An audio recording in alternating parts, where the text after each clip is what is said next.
Good morning children. आप सब कैसे हैं? आशा करती हूँ आप सब अच्छे होंगे, अपने घर पर स्वस्थ होंगे। आज मैं क्लास 4 की हिंदी बुक चैप्टर 9 स्वतंत्रता की ओर पढ़ाने जा रही हूँ। तो आप सबको पता होगा हमारा देश कब आज़ाद हुआ था, मुझे कमेंट सेक्शन में ज़रूर बताइएगा। और एक बात, शायद स्कूल खुले या ना खुले, पर आपको बताना है मुझे कमेंट में कि स्कूल खुलने चाहिए या नहीं। तो चलिए अब पढ़ना शुरू करते हैं। धनी को पता था कि आश्रम में कोई बड़ी योजना बन रही है, पर उसे कोई कुछ न बताता। वे सब समझते हैं कि मैं 9 साल का हूँ, इसलिए मैं बुद्धू हूँ, पर मैं बुद्धू नहीं हूँ। धनी मन ही मन बड़बड़ाया। धनी और उसके माता पिता बड़ी खास जगह में रहते थे, अहमदाबाद के पास महात्मा गांधी के साबरमती आश्रम में, जहाँ पूरे भारत से लोग रहने आते थे। गांधी जी की तरह वे सब भी भारत की स्वतंत्रता के लिए लड़ रहे थे। जब वे आश्रम में ठहरते तो चरखों पर खादी का सूत काटते, भजन गाते और गांधी जी की बातें सुनते। साबरमती में सबको कोई न कोई काम करना होता, खाना पकाना, बर्तन धोना, कपड़े धोना, कुएं से पानी लाना, गाय और बकरियों का दूध दूहना और सब्जियां उगाना। धनी का काम था बिन्नी की देखभाल करना। बिन्नी आश्रम की एक बकरी थी। धनी को अपना काम पसंद था क्योंकि बिन्नी उसकी सबसे अच्छी दोस्त थी। धनी को उससे बातें करना अच्छा लगता था। उस दिन सुबह धनी बिन्नी को हरी घास खिलाकर उसके बर्तन में पानी डालते हुए बोला, कोई बात जरूर है बिन्नी, वे सब गांधी जी के कमरे में बैठकर बातें करते हैं। कोई योजना बनाई जा रही है, मैं सब समझता हूँ। बिन्नी ने घास चबाते हुए सिर हिलाया, जैसे कि वह धनी की बात समझ रही हो। धनी को भूख लगी। कूदती फांती बिन्नी को लेकर वह रसोई घर की तरफ चला। उसकी माँ चूल्हा फूंक रही थी और कमरे में धुआं भरा था। अम्मा, क्या गांधी जी कहीं जा रहे हैं? उसने पूछा। खांसते हुए माँ बोली, वे सब यात्रा पर जा रहे हैं। यात्रा? कहाँ जा रहे हैं? धनी ने सवाल किया। समुद्र के पास कहीं। अब सवाल पूछना बंद करो और जाओ यहाँ से धनी। अम्मा जरा गुस्से से बोली, पहले मुझे खाना पकाने दो। धनी सब्जी की क्यारियों की तरफ निकल गया, जहाँ बूढ़ा बिंदा आलू खोद रहा था। बिंदा चाचा, धनी उनके पास बैठ गया। आप भी यात्रा पर जा रहे हैं क्या? बिंदा ने सिर हिलाकर मना किया। उसके कुछ बोलने से पहले धनी ने उतावले होकर पूछा, कौन जा रहे हैं, कहाँ जा रहे हैं, क्या हो रहा है? बिंदा ने खोदना रोक दिया और कहा, तुम्हारे सब सवालों के सब जवाब दूंगा, पर पहले इस बकरी को बांधो, मेरा सारा पालक चबा रही है। धनी बिन्नी को खींच कर ले गया और पास के नींबू के पेड़ से बांध दिया। फिर बिंदा ने उसे यात्रा के बारे में बताया। गांधी जी और उसके कुछ साथी गुजरात में पैदल चलते हुए डांडी नाम की जगह पर समुद्र के पास पहुंचेंगे। गांवों और शहरों में से होते हुए पूरा महीना चलेंगे। डांडी पहुंचकर वे नमक बनाएंगे। नमक? धनी चौंक कर उठ कर बैठा। नमक क्यों बनाएंगे? वह तो किसी भी दुकान से खरीदा जा सकता है। बोला, हाँ मालूम है। बिंदा हंसा, पर महात्मा जी की ये योजना है। यह तो तुम्हें पता ही है कि वह किसी बात के विरोध में ही यात्रा करते हैं या जुलूस निकालते हैं, है ना? हाँ बिल्कुल सही, मैं जानता हूँ। वे ब्रिटिश सरकार के खिलाफ सत्याग्रह के जुलूस निकालते हैं, जिससे कि उनके खिलाफ लड़ सके और भारत स्वतंत्र हो जाए। पर नमक को लेकर विरोध क्यों कर रहे हैं? यह तो समझदारी वाली बात नहीं है। बिल्कुल धनी, क्या तुम्हें पता है कि हमें नमक पर कर देना पड़ता है, टैक्स देना पड़ता है? अच्छा, धनी हैरान रह गया। नमक की जरूरत सभी को है, इसका मतलब है कि हर भारतवासी, गरीब से गरीब भी यह कर देता है। बिंदा चाचा ने आगे समझाया। लेकिन यह तो सरासर अन्याय है। धनी की आंखों में गुस्सा था। हाँ, यह अन्याय है। इतना ही नहीं, भारतीय लोगों को नमक बनाने की मनाही है। महात्मा जी ने ब्रिटिश सरकार को कर हटाने को कहा, पर उन्होंने यह बात ठुकरा दी। इसलिए उन्होंने निश्चय किया कि वे डांडी चलकर जाएंगे और समुद्र के पानी से नमक बनाएंगे। 1 महीने तक पैदल चलेंगे।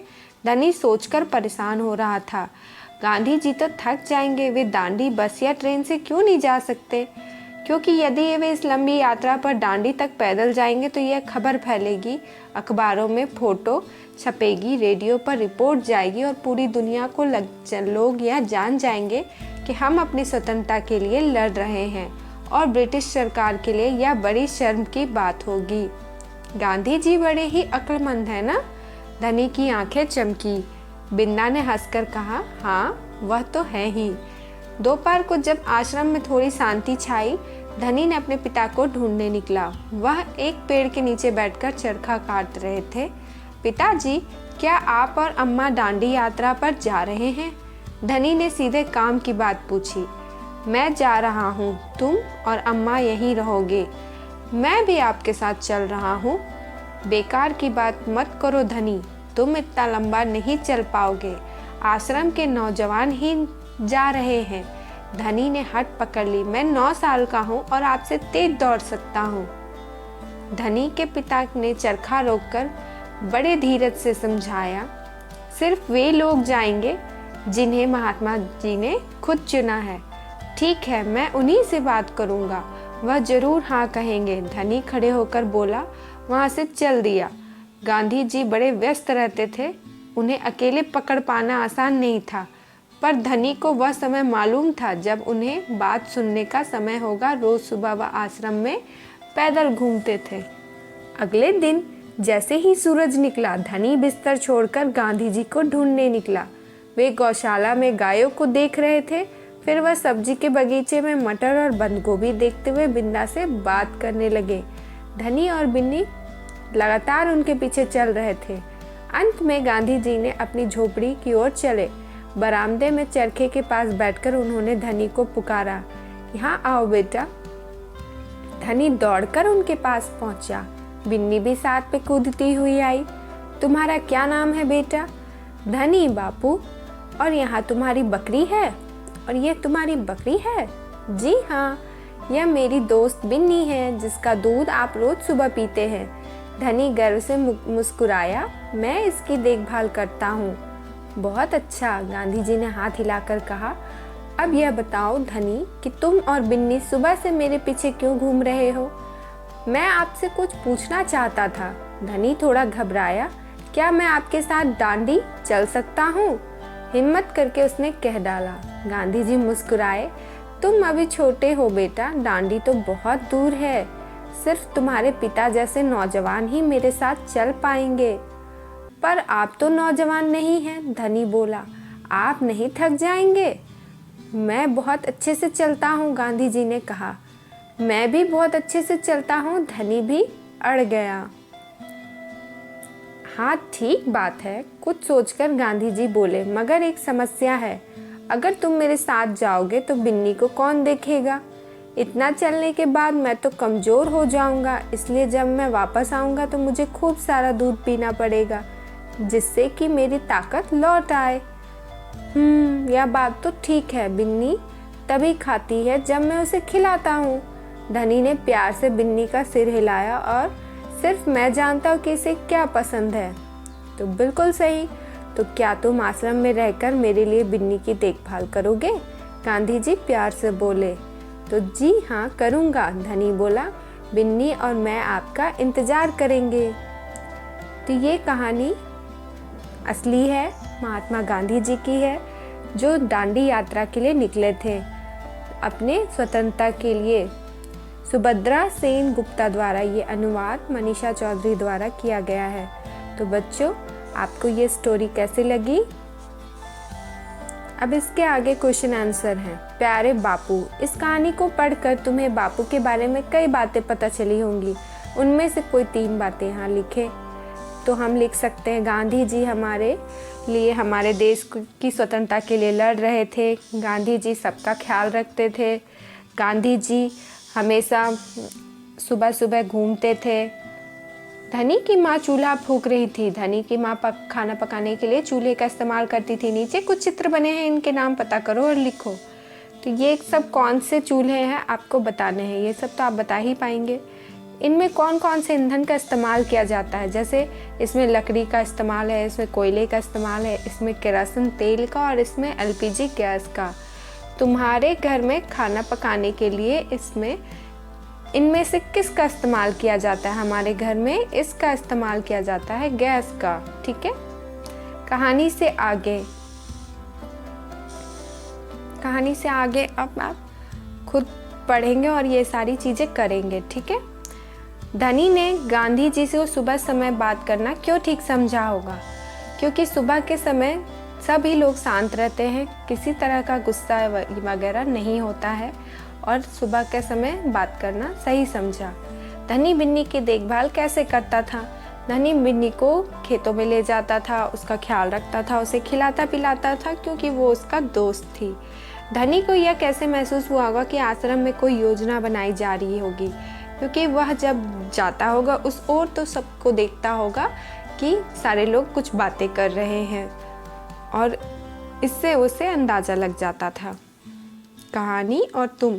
धनी यात्रा पर जाने के लिए उत्सुक क्यों था? अगर तुम धनी की जगह होते तो क्या तुम भी यात्रा पर जाने की जिद करते? तो हाँ, हम भी जिद करते क्योंकि हमें भी आज़ादी चाहिए। गांधी जी ने धनी को न जाने के लिए कैसे मनाया? क्या तुम गांधी जी के तर्क से सहमत हो? हाँ, क्योंकि गांधी जी ने बहुत प्यार से समझाया और प्यार से मनाया। और सहमत इसलिए है क्योंकि छोटे बच्चे उतनी बड़ी लंबी सफ़र नहीं कर सकते। गांधी जी ने कहा जब मैं वापस आऊँगा तो खूब सारा दूध पीना पड़ेगा जिससे कि मेरी ताकत लौट आए। बताओ, खूब सारी ताकत और अच्छी सेहत के लिए तुम क्या क्या खाओगे पियोगे? चटपटी अंकुरित दाल, हाँ बिल्कुल खाएंगे। मीठा दूध, गर्म समोसे, नहीं। रसीला आम, हाँ खाएंगे। करारे गोलगप्पे, नहीं। गर्मा गर्म साग खाएंगे। कुरकुरी मक्की की रोटी, बिल्कुल खाएंगे। ठंडी आइसक्रीम, नहीं खाएंगे। खुशबूदार दाल या रंग बिरंगी टॉफ़ियाँ, हम दाल खाएंगे। मसालेदार अचार या ठंडा शरबत, हम ठंडा शरबत पिएंगे। विशेषता के शब्द। अभी तुमने जिन खाने पीने की चीज़ों के नाम पढ़े उनकी विशेषता बता रहे हैं ये शब्द। चटपटी, मीठा, गर्म, ठंडा, कुरकुरी आदि। नीचे लिखी चीज़ों की विशेषता बताने वाले शब्द सोचकर लिखें। अब आप यहाँ पर इनमें से चुन करके यहाँ भरेंगे। तो पेड़ कैसी होती है, हलवा कैसा होता है, गर्म हलवा, मीठा हलवा, ऐसे लिख सकते हैं। मीठा हलवा, ठंडा पेड़ या बड़ा पेड़, और नमकीन, नमक, कुरकुरी, और क्या है, चींटी है, छोटी चींटी, बड़ा पत्थर, लंबा कुर्ता, काला चश्मा, ऊंचा झंडा, चांद की बिंदी। नीचे लिखे शब्दों में जगह पर या चंद्र बिंदु लगाओ। धुआं, कुआं, फूंक, कहा, ये सब तो आप भर ही लेंगे। किसकी जिम्मेदारी? धनी को बिन्नी की देखभाल करने की जिम्मेदारी दी गई। इनमें से क्या क्या जिम्मेदारियां थीं? धनी को बिन्नी की देखभाल की। माँ की जिम्मेदारी थी खाना बनाने की। पिता की जिम्मेदारी थी चरखा सूत काटने की। बिंदा की जिम्मेदारी थी खेतों में सब्जियां उगाने की। तो बच्चों, आपको ये कहानी कैसी लगी? आप यहाँ कुछ पिक्चर्स देख सकते हैं। ऐसे थे बापू का, जिसमें ये जगह दिया हुआ है पोरबंदर, यहाँ गांधी जी का जन्म हुआ था। और ये वह विद्यालय है जहाँ गांधी जी पढ़ते थे। ये गांधी जी 7 साल की आयु में उनकी तस्वीर है। और ये गांधी जी की और कस्तूरबा सुबह सैर करते हुए। और यहाँ प्रार्थना सभा में महात्मा गांधी और रविंद्रनाथ टैगोर शांति निकेतन में पश्चिम बंगाल में है। महात्मा गांधी काम करते हुए, महात्मा गांधी लिखते हुए, महात्मा गांधी तुलसी का पौधा लगाते हुए, और महात्मा गांधी पत्र पढ़ते हुए। तो आपको महात्मा गांधी की किन किन बातें अच्छी लगी मुझे ज़रूर बताइएगा। मिलते हैं नेक्स्ट वीडियो में। Bye bye, take care.